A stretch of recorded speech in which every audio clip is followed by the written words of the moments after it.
Magandang araw po, welcome po sa aking channel, Love9 TV. Patalasasan po, meron po ba kayong mga properties na napapabayaan or non-performing assets? Plan nyo ibenta, pero wala kayong oras sa pagbenta nito. Kung ito'y pagkakatiwala nyo po sa amin, tawag lang po kayo sa aking numero, usap po tayo, gawin ko po ng video for free. Yes, libre po, wala po kayong babayaran. Tutulungan pa namin kayong mabenta ang inyong property. Kami na po bala sa marketing, sa boosting or paid ads. Even sa tripping, hindi na po kayo mapapagod sa pag-entertain ng mga buyers. Kami na po bala sa lahat. Tawag lang po kayo. Nandito po tayo ngayon sa isang exclusive subdivision na malapit po sa Tagaytay. Ito pong bagong video presentation natin ay isang 3-story residential property. May lot area na 270 square meters at may floor area na 600 square meters. Meron pong indoor swimming pool at dun po sa third floor ay may overlooking view. Ito pong corner side ay 150 square meters po yan na pwede pong gamitin gawing garden, wag lang lagyan ng concrete structure. Sabi po ni owner o ni engineer, pwede pong lagyan ng glass house, yung maliit lang, na pwedeng gawing hangout area. Bukod po yan dun sa 270 square meters na kinatatayuan ng house and lot. So ito pong corner lot, ulitin ko po, hindi po kasama yan sa bentahan, pero pwede pong gamitin. Kung mahilig po kayong mag-garden, pwede po kayong magtanim dyan. At dito po sa harapan ng bahay ay meron pong mga pine tree. Yan po yung side view ng property. At ito naman po yung facade. Na malaki naman po ang spasyo para sa inyong garden. Then may pathway papunta sa main door. At ito naman po yung driveway. Open lang po ang garahe. Kakasya ang dalawang sasakyan. Tungkol naman po sa dokumento nito, ito po'y titulado. Buhay po ang may-ari, kaya wala po kayong maging problema sa documentation o sa transfer ng title. Ang may-ari po nito ay isang engineer at ito'y kanilang dream house. Reason for selling, dream house ba't binebenta? Well, may pagbabago po sa kanilang plano, kaya ibebenta na lang po nila ito. Well-maintained naman po itong property, kaya ready for occupancy. Log house po ang konsepto nitong disenyo ng bahay, then sa lower part ay may natural stone design. Itong wall. Ito naman po yung balkonahe. Hanggang dito po yan sa dulo. Mula po dito matatanaw naman yung corner lot na tinutukoy ko na pwede pong gawing garden. Ito pong spot nitong property ay nasa matas na lugar. Ang estimated elevation above sea level ay 1,722 feet. Ito na po yung main door na naka-solid wood door. Bago tayo pumasok sa first bedroom at sa living area, check po muna natin itong powder room. May bathroom countertop, hand wash basin, vanity mirror, water closet with bidet, at naka-tile bathroom wall. So yan po yung powder room. Then lipat na po tayo dito sa unang kwarto, first bedroom na naka-solid wood door, at kung meron man po kayong PWD or senior citizen sa pamilya, itong kwarto na to ang para sa kanila. Meron pong customized glass windows with blinds na may view doon sa corner side. Then dito naman po yung hagdan papunta doon sa swimming pool at doon sa third floor. Ito po yung living area o salas na naka double high ceiling. Meron pong sliding glass door papunta sa balkonahe at meron pong glass walls and windows na nag-serve as natural sunlight. Meron din pong chandelier. At yan po yung double high ceiling. Tungkol naman po sa mga furnishings o mga kagamitan, wala pong nabanggit si owner. Anyway, kung maibigan nyo po, pwede naman nating i-negotiate yan. Lipat na po tayo dito sa may dining area. Nakakapaaliwalas po ang glass walls and doors. Then may ceiling fan. May floor standing aircon, mga 3-tonner po yan. Dun po sa kabilang side ay meron din pong glass walls and doors. Papunta rin sa balkonahe. Ito naman po yung formal kitchen. May granite kitchen countertop, stainless sink with faucet. At hanggang sa kabilang side po, meron din pong countertop. May kitchen drawer and cabinet. May wall-mounted kitchen cabinet. Then storage ng kitchen utensils. So ito po yung formal kitchen. Dito naman po sa kabilang side ay yung dirty kitchen. Ganun din po, meron pong wall-mounted kitchen cabinet, kitchen drawer, at storage ng kitchen utensils, at meron din pong kitchen countertops. Balik po ulit tayo dito sa may dining area, at ito naman po yung balkonahe. Ito po yung access door na papunta naman sa dirty kitchen na naka French door design. Yung bench and table na pwedeng gawing breakfast table.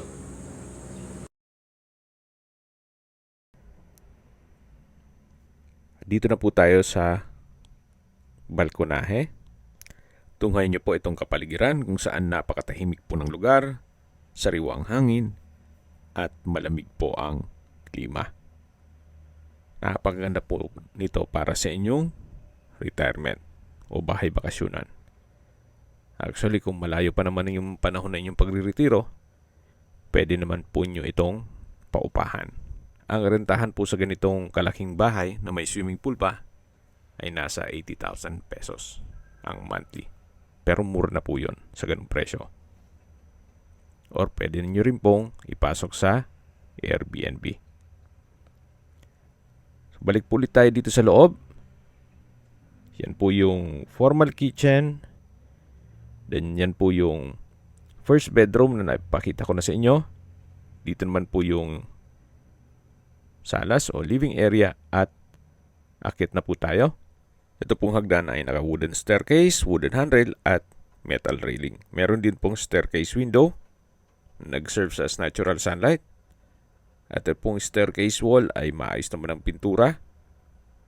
Samahan niyo po ako, akit po tayo. At nandito na po tayo sa third floor. Ito po yung hallway na papunta sa mga kwarto. At dito naman po yung family area na may access naman papunta sa balkonahe. Ito po yung open below. May chandelier. Yan po yung glass walls and windows na nag-serve as natural sunlight. At nakapaaliwalas din po sa buong bahay. Hindi lang po doon, nakatipid din kayo sa kuryente. Check na po natin yung kwarto dito sa taas. Solid wood door. Malaki ang espasyo, may ceiling fan. May access papunta sa balkonahe. May bed frame and mattress. Na dalawa po yan. Ang sliding glass windows po ay may blinds. Even itong sliding doors. Meron din po itong sariling toilet and bath. Meron na rin pong split type aircon. Ito pong toilet and bath ay naka solid wood door, may bathroom countertop, vanity mirror, hand wash basin, bathroom cabinet, shower enclosure, then water closet with bidet, wall mounted towel holder, tile bathroom wall, bathroom window. Ito po yung shower enclosure na may rainfall shower head, then massage jet at soap dish. Para po kayong nasa hotel. Okay, check natin yung ibang parte nitong bahay. Labas na po tayo dito. Yan po yung bathroom countertop. At ito po yung unang kwarto dito sa third floor. Tunguhin niyo po ulit bago tayo lumabas. Maayos naman po siya. Wala po kayong paparepair dito. Labas na po tayo. At nandito na po tayo sa balkonahe. May coffee table. Then, hindi po maaninag ang taal dito. Gawa ng medyo foggy. At ito naman po ang kapaligiran. Kabilang property na po yan. At nasa mataas na lugar tayo kaya tanaw nyo yung bubong ng inyong mga kapitbahay. Ito po yung labas ng kwarto. Then sa dulo po ay meron pong aircon motor. Naka-ceiling panels na wooden design. Ganun din po itong flooring. At yun po yung access door mula sa may hallway. Yan po yung glass wall and window sa may double high ceiling. Ito po yung French door design dito sa may hallway. Yan po ulit yung chandelier at yung open below. Sa baba po yung living area. Balik po ulit tayo dito sa may hallway. At check natin yung ibang kwarto. At ito naman po yung pangalawang kwarto. Naka-solid wood door. May dalawang bed frame and mattress. Window type aircon. Customized glass window. Wooden design itong flooring. At meron pong wardrobe. Kung malaking pamilya po kayo, ito na po yung hinahanap nyo. Yan po yung second bedroom dito sa third floor. At ito naman yung common toilet and bath na naka-wooden door. May bathroom countertop, hand wash basin, vanity mirror, wall-mounted towel rack, water closet with bidet. Then sa dulo po yung shower. Ganun din po, meron pong rainfall shower head. Then may massage, jets, at soap dish. Meron din pong bathroom window. Ito naman po yung pangatlong kwarto dito sa third floor. Napakalaki po ng spasyo. May customized glass window, wardrobe, may center lamp, pin lamp, at lalabas na po tayo. Yan po yung pangatlong kwarto dito sa third floor. Yan po yung double high ceiling, staircase window, at habang pababa po tayo, pag-usapan na natin ang distance, location, at travel time. Mula po sa Twin Lakes, ang distance is 6.4 kilometers at ang travel time is 12 minutes. Mula naman po sa Mendez Crossing, ang distance is 12.8 kilometers at ang travel time is 20 minutes. Mula naman po sa Tagaytay Rotonda, ang distance is 29 kilometers at ang travel time is 35 minutes. Kung magagaling naman po sa Manila o sa airport, ang distance is 76.3 kilometers at ang travel time is 2 hours and 28 minutes. Nandito na po tayo sa may dining area, then yan po yung kitchen at yan po yung main door. Yan po yung first bedroom at bababa na po tayo. Papunta naman ito sa lower part ng bahay na kung saan dun po nakapwesto ang swimming pool. Napakalaking bagay po nung staircase window. Kahit walang ilaw, ay kita natin itong staircase. At nandito na po tayo sa indoor swimming pool at entertainment area. Naka-natural stone design po itong mga poste, even itong walls. Dito naman po ay merong mga kwarto. Ito po yung unang kwarto. At nakalock po yan sa ngayon. Basta po upon tripping, ma-check natin yan. Dito naman po yung mga banyo. May panlalaki at pangbabae. Halos same setup lang po. May hand wash basin, vanity mirror, water closet, at sa dulo po ay overhead shower. Ganun din po yung panlalaki. Dito naman po ay may jacuzzi. Then naka-glass walls po yan. Napakaganda po ng disenyo. Gaya po nang sabi ko sa inyo kanina, possible din po ito maging income generating. Ipasok nyo po sa Airbnb para kontrolado nyo ang booking. At direct po sa account nyo, papasok ang kita. So yan po yung service area. Then sa taas po niyan yung garahe. At itong bahay ay may 2 street access. Ito po yung kabilang side nung street o bahay. Actually, dito po tayo nag-start kanina. Itong side na to.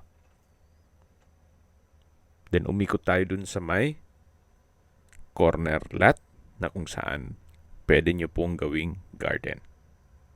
At pwedeng maglagay ng hangout area gaya ng glass house, wag lang po concrete house. Balik po ulit tayo dito sa loob. Yan po yung pump room, motor room, at yan po ulit yung entertainment area at indoor swimming pool. Recap lang po sa mga nag-skip ng video. Ito pong property ay nasa loob ng isang exclusive subdivision na malapit po sa Tagaytay. May lot area po ito na 270 square meters at may floor area na 600 square meters.